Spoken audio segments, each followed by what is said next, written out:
ઝઘડિયા તાલુકાના ઇન્દોર ગામના આગેવાનો દ્વારા ગ્રામ પંચાયતની નીતિઓના વિરોધમાં જિલ્લા કલેક્ટરને આવેદનપત્ર આપી રજૂઆત કરી હતી। ભરૂચના ઝઘડિયા તાલુકામાં ઇન્દોર ગામના આગેવાનો દ્વારા આજરોજ કલેક્ટરને આવેદનપત્ર પાઠવવામાં આવ્યું હતું, જેમાં જણાવ્યા અનુસાર 9/5/2025ના રોજ ઇન્દોર ગ્રામ પંચાયતે એક સામાન્ય બેઠકને ગ્રામસભા તરીકે ખપાવી હતી। આ બેઠકની જાણ ફક્ત સરપંચના અંગત લોકોને તત્કાળ ધોરણે આપવામાં આવી અને ગામના મોટાભાગના લોકોને અજાણ રાખવામાં આવ્યા। આ ગ્રામસભામાં ગૌચરની જમીન અંગે ખોટો ઠરાવ કરવામાં આવ્યો હોવાના આક્ષેપ કરવામાં આવ્યા છે। સરપંચ, તલાટી અને સભ્યો દ્વારા જાહેર હિતનો ખોટો આડંબર કરી ઠરાવો લખવામાં આવ્યા છે, જેમાં ખાનગી એકમને ફાયદો પહોંચાડવા જમીનની ફાળવણી કરવામાં આવી હોવાના આક્ષેપ સાથે જવાબદારો સામે કડક કાર્યવાહીની માંગ કરાઈ છે। મારું નામ યાસીનભાઈ હબીબભાઈ ખોખર, ઇન્દોર ગામનો રહેવાસી છું।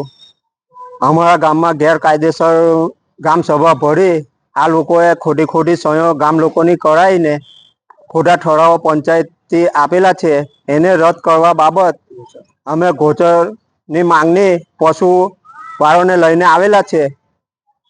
અમારી એક જ માંગ છે કે આ ઠરાવ પાસ થવો જોઈએ ના। વિરુગામ અમોને 5 થી 7 કિલોમીટર આપે છે જગ્યા, એ અમોને મંજૂર છે નહીં ગામ લોકોને। મારું નામ રાજુભાઈ મુસાભાઈ ચૌહાણ છે।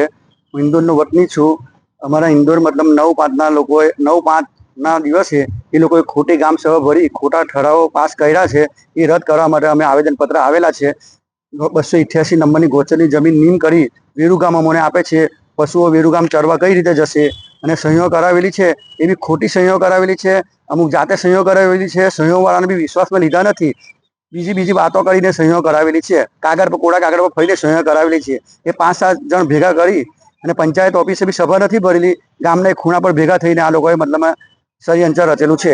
એના માટે અમે આવેદનપત્ર આપવા આવેલા છે।